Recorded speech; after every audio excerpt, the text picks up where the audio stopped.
орчин үед хүний амьдралыг цахилгаан орчин өчгөөр төсөөлөх аргагүй болсон.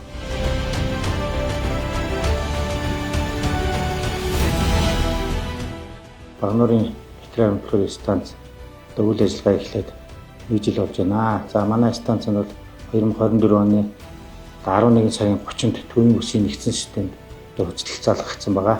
За ингээд 12 сарын 5-нд бол анхныхаа эрчим хүчийг нийлүүлж ирсэн төвхтэй.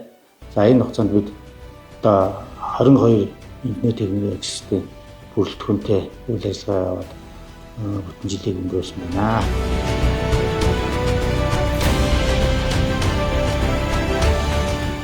Манай станц ашиглалтанд орсноор эрчим хүчийг хадгалдаг болж байна.